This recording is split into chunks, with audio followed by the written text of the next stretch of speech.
All right, this month's Morsels. And for the new folks that are here, every month as a history major, I get to do a 5 to 10 minute, 15, 20, 30-minute presentation on some tidbits of what we're doing as ham radio operators and what we do as a club.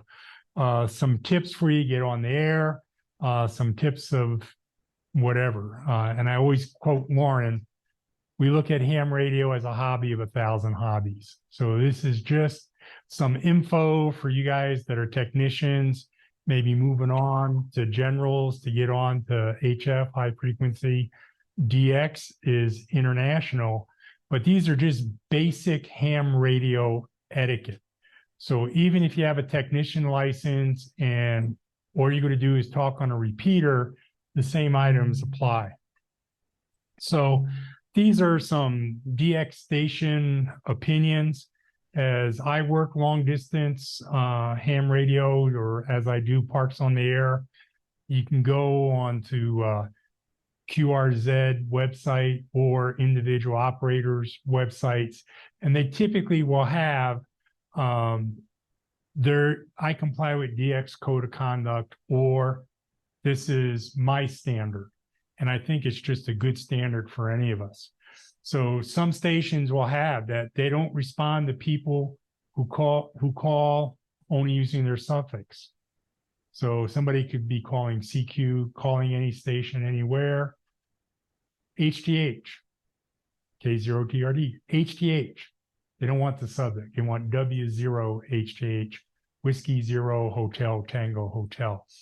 So it's a good operating tip is to give that call sign once, then listen 4 or 5 seconds to see if they heard you or how they're picking up somebody else. They may reply to somebody, and listen to that before you make your second call. Give your call sign slowly.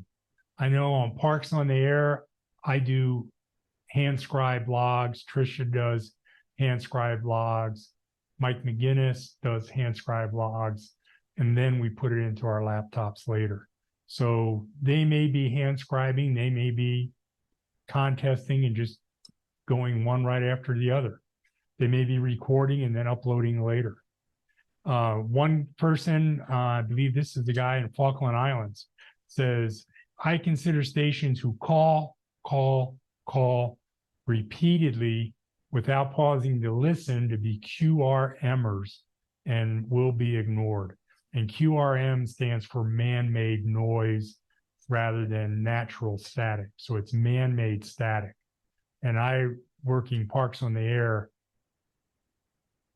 sometimes hear those guys 2 or 3 frequencies up, and it sounds like Donald Duck talking. And if you want to break the pile up, listen for a pattern of my response. And when I was activating this last week, somebody kept calling, going over, I would unkey and I got his last 3 digits. And before I could call CQ, he was calling. And I just said, station ending TRD, please stand by. And I went through everybody else and never got back to him. Some station comments on the internet, QRZ page, or even on the POTA website, they say they comply. I am a supporter of the DX code of conduct, and I am anal with this as both a hunter and an activator. So first step is I will listen and listen and then listen again before calling. My favorite Elmer. Bob, this is your first 3 lessons. Listen. Listen. Did I say listen? Yes, sir, you did. So, and I know he got real excited when I did that, and I got through to his buddy in South Africa on 100 watts and a wire. So and then I'll only call if I copy the DX station. I had a couple of POTA guys this morning. I just I could not hear their full call sign even though I saw it on the Parks on the Air website. I knew what their call sign was, but boy, I couldn't get it because they were right at the noise level. So if you can't hear them, don't call. I will not trust the DX cluster or internet notice, and will be sure of the DX station's call sign, or even if it's a POTA activation, their call sign before calling them. I will not interfere with the DX station or anyone calling, and never tune up. In other words, hit the tuner button or tune your antenna on that frequency that somebody's trying to work, either a Summit's on the air, Parks on the air, or just the DX station. Here's my Elmer. I will wait for the DX station to end a contact before I call. And I am, again, anal on that when I'm activating a park. You know, and I'll even say something sometimes, once in a while. But I will always send my full call sign and send it phonetically using those ICAO alphabet.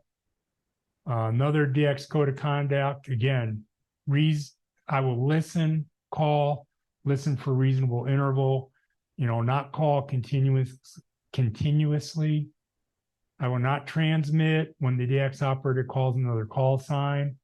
In other words, station ending in hotel, come back. And I come back and they go, okay, I got 3 stations ending in hotel. Take them one at a time, slowly.